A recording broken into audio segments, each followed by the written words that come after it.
Hey guys, this is Sam with VictorPrep, and this is episode 61 of the GRE Words series. And our first word today is Spartan. Spartan. So, Spartan, you may have heard the word Sparta or Spartan before because there were a bunch of movies and books and various other media about the Spartans. Because the Spartans, well, Sparta was a Greek city-state. So back in the day, ancient Greece, Greece was a country, but at the same time, really it consisted of a bunch of city-states that were kind of independent from each other. And Sparta was one of these city-states.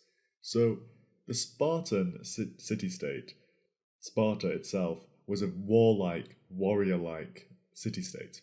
And from an early age, if you were a Spartan child, you were, especially if you were a man, the end goal was for you to be a great warrior. So from an early age, they made you live, the society made you live in a way which was extremely harsh. You were taught to live off the land, to be independent, to go into the woods and hunt for your own food, to scavenge for your own food. You weren't given luxurious clothes. You were basically taught to be very independent. Often young boys would be fighting each other, fighting wild animals. It was extremely harsh, extremely strict, but the end result was when you became a Spartan man, an adult, by that time you were strong, you were independent, you were fit, you were a great warrior, right? So, Spartan, to be Spartan, that word now, it means to be indifferent to comfort and luxury.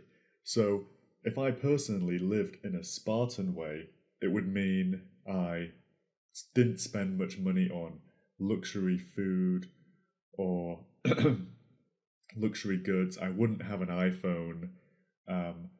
I would probably eat a lot of just beans and rice and just water, not juice or coffee or any of these luxury items. So, if you imagine a lot of students who don't have much money, they might live in a Spartan way. Their house doesn't have a lot of luxuries in it. You might just have bare floorboards, a really bare bed. You might sleep on the floor even if you're living like a Spartan.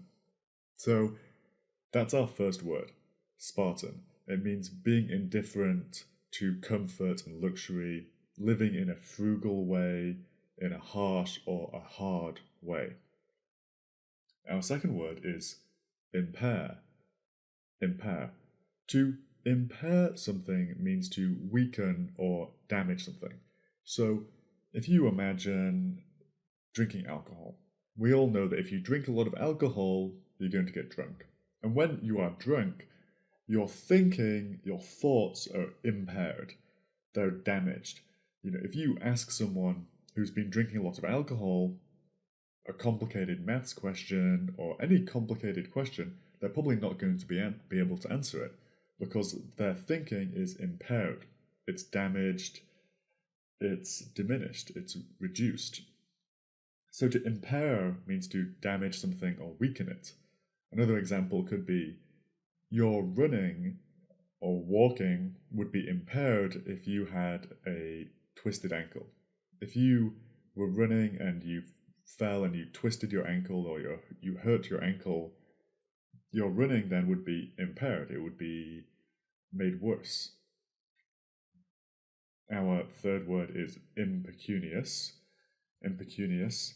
And impecunious means having little or no money. So impecunious and Spartan are related in a way because if you are impecunious, you will probably have to live in a Spartan way. So impecunious, again, think of our students who have no money. The average student is often close to being impecunious. They have to spend a lot of money on school, they don't have a job, so they're impecunious. Very simple word, well, not that simple, but has a simple meaning.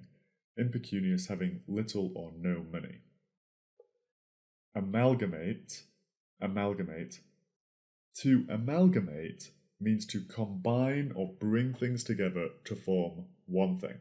So if you have many things, and you bring them together, you amalgamate them to form one thing. So let's make up an example. Imagine you have a group of guys at school and you form a gang, and there's some other gang, and you want to make a bigger, better gang. Then you can join your gang together with that gang and amalgamate those two gangs together to form the mega gang, right? So that is to amalgamate. And that can mean almost anything. You could amalgamate two liquids together to form another liquid that combines the two. You could amalgamate people together to form a bigger group. You could amalgamate two political parties together to form another political party. So amalgamate basically means joining together to form one or uniting to form one. So those are what are 4 words. Now let's think about some synonyms. So let's just move down here. So synonyms of these words. Let's start with Spartan. Some synonyms of Spartan are austere, harsh, frugal, strict, stringent, and severe. So if you're living in an austere way, that's living in a Spartan way.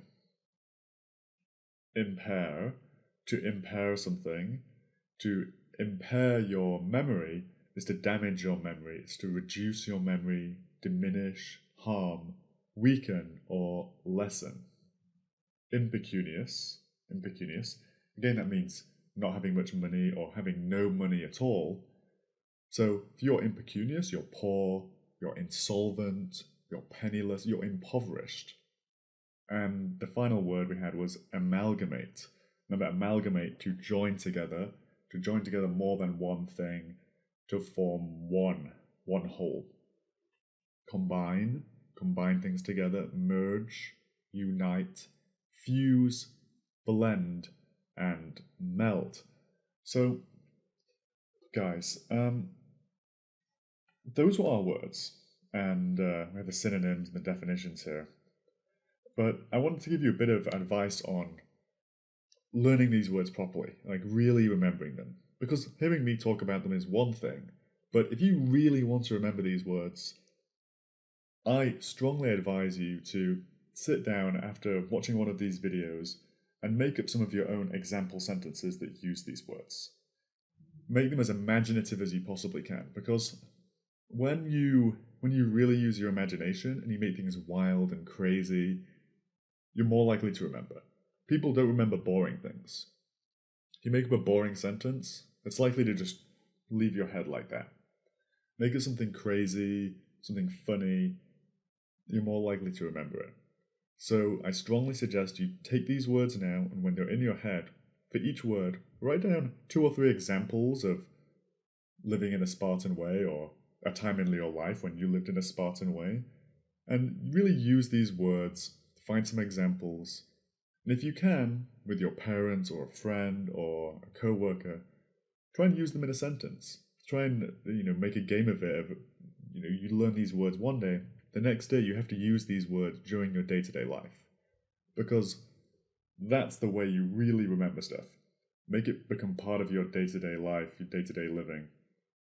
So, thank you so much for watching. I will see you next time with 4 new words.